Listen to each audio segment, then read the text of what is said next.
Adani data centres సంబంధించి కూడా విశాఖపట్నంలో అడుగులు ముందుకు పడతా ఉన్నాయి. దానికి సంబంధించిన ఫౌండేషన్ స్టోన్ కూడా బహుశా రేపు నెలలో వచ్చి ఆ కార్యక్రమానికి కూడా శ్రీకారం చుడతా ఉన్నాం. ఇలా ప్రతి అడుగులోనూ కూడా అడుగులు ముందుకు వేస్తూ పారిశ్రామికవేత్తలను ప్రోత్సహిస్తూ అడుగులు ముందుకు వేస్తా ఉన్నాం.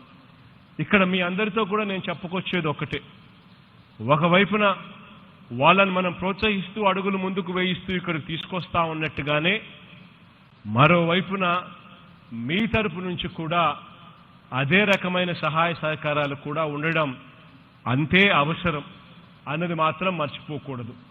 ఎందుకనంటే ఏకంగా 75% ఖచ్చితంగా లోకల్ వాళ్ళకే ఉద్యోగాలు ఇవ్వాలి అని చెప్పి ఏకంగా చట్టం చేసిన ప్రభుత్వం మనది.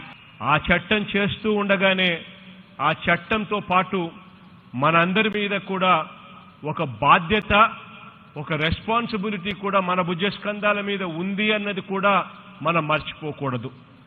ఏ పారిశ్రామికవేత్త అయినా కూడా ఆంధ్ర రాష్ట్రానికి రావడానికి సంతోషపడాలి. అంటే ఏదైనా చిన్న చిన్న సమస్యలు వచ్చినా కూడా ఆ చిన్న చిన్న సమస్యను మనం ఎలా పరిష్కరించుకోవాలి, ఏ రకంగా గొడవ పడకుండా పరిష్కరించుకోవాలి అన్నట్టుగానే బుర్ర మనది పనిచేయాలి. దానికోసం రాష్ట్ర ప్రభుత్వం మీకు తోడుగా ఉంది. అప్పుడే ఆ పారిశ్రామికవేత్తలకు, ఆ ఇండస్ట్రీస్లకు కూడా కాన్ఫిడెన్స్ పెరుగుతుంది మన రాష్ట్రం మీద. అప్పుడు వాళ్ళు వచ్చి పరిశ్రమలు పెట్టడానికి ముందుకు వస్తారు.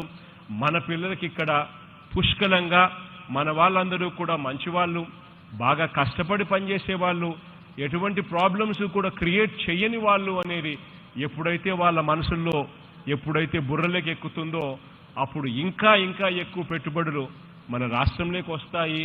ఆ రెస్పాన్సిబిలిటీ మన భుజస్కంధాల మీద ఉంది అన్నది కూడా దయచేసి ఎవరు కూడా మర్చిపోవద్దండి అని చెప్పి కూడా ఈ సందర్భంలో మీ అందరికీ కూడా తెలియజేస్తా ఉన్నాను.